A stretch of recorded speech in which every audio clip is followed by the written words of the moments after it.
তারপরের টপিক হচ্ছে দণ্ড অনুমোদনের জন্য পেশ প্রসঙ্গে। অর্থাৎ কোনো একটি দণ্ড কার্যকর করার আগে সেই দণ্ডটি কার্যকর করার জন্য অবশ্যই অনুমোদন নিয়ে নিতে হবে। তবে সেই অনুমোদনটির কি পদ্ধতি সেটি আমরা শিখব এখন। 374 ধারায় বলা হয়েছে দায়রা আদালত মৃত্যুদণ্ডাদেশ পেশ করবেন। দায়রা আদালত কোনো মৃত্যুদণ্ডাদেশ প্রদান করলে অনুমোদনের নথি মহামান্য হাইকোর্ট বিভাগে পেশ করতে হবে এবং মহামান্য হাইকোর্ট বিভাগ অনুমোদন না দেওয়া পর্যন্ত দণ্ড কার্যকর করা যাবে না। আচ্ছা, খুবই সহজ, খেয়াল করেন। দায়রা আদালত মৃত্যুদণ্ড প্রদান করার জন্য এখতিয়ার সম্পন্ন, আমরা একটু আগেই শিখে এসেছি।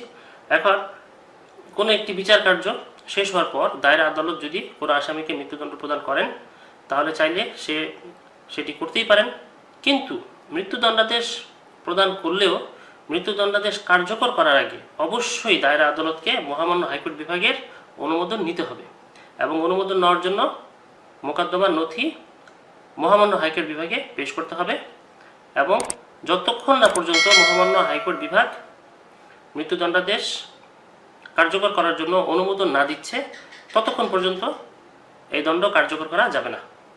তারপরে 376 ধারায় বলা হয়েছে হাইকোর্টের ক্ষমতা। 374 ধারার ক্ষেত্রে হাইকোর্ট মৃত্যুদণ্ডাদেশ বহাল রাখতে পারে।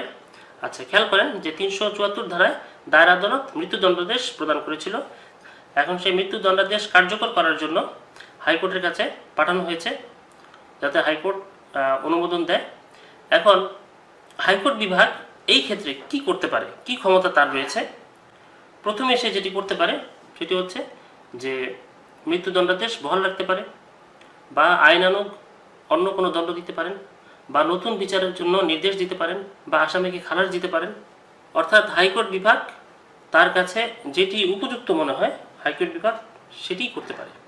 এখানে আরও বলা হয়েছে আপিলের সময় পার না হওয়া পর্যন্ত বা আপিল নিষ্পত্তি না হওয়া পর্যন্ত দণ্ড অনুমোদনের আদেশ দেওয়া যাবে না। আচ্ছা, এই জিনিসটি দেখেন যে যখন একটি আসামিকে মৃত্যুদণ্ডাদেশ দেওয়া হয়েছে তখন সেই মৃত্যুদণ্ডপ্রাপ্ত আসামি অবশ্যই হাসি মুখে তার মৃত্যুদণ্ডকে সে মেনে নিবে না, সে অবশ্যই আপিল দায়ের করবে। তো যতক্ষণ পর্যন্ত এই আপিল নিষ্পত্তি না হবে ততক্ষণ পর্যন্ত হাইকোর্ট বিভাগ মৃত্যুদণ্ডাদেশ কার্যকর করার জন্য অনুমোদন দিবে না। তারপরে 377 ধারায় বলা হয়েছে 2 জন বিচারক কর্তৃক স্বাক্ষরিত হতে হবে। দায়রা জজের মৃত্যুদণ্ডাদেশ অনুমোদন কিংবা নতুন দণ্ড প্রদানের ক্ষেত্রে উক্ত আদালত 2 বা ততোধিক বিচারকের সমন্বয়ে গঠিত হলে তাদের মধ্যে কমপক্ষে 2 জন বিচারক কর্তৃক স্বাক্ষরিত হবে।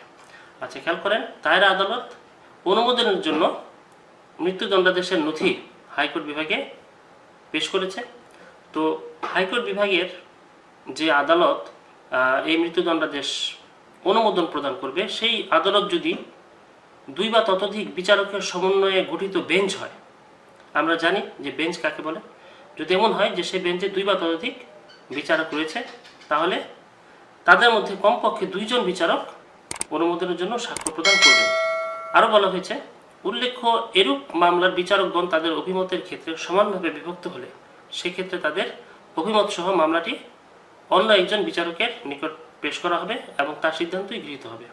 আচ্ছা, খেয়াল করেন যে যেই বেঞ্চের নিকট অনুমোদনের জন্য দেওয়া হয়েছে সেই বেঞ্চে 2 বা ততোধিক বিচারক রয়েছে, ধরি 4 জন বিচারক রয়েছে। এখন এই 4 জন বিচারকের মধ্যে মৃত্যুদণ্ডাদেশ অনুমোদনের জন্য 2 জন স্বাক্ষর দিয়েছে এবং অনুমোদন না দেওয়ার জন্য 2 জন স্বাক্ষর দিয়েছে।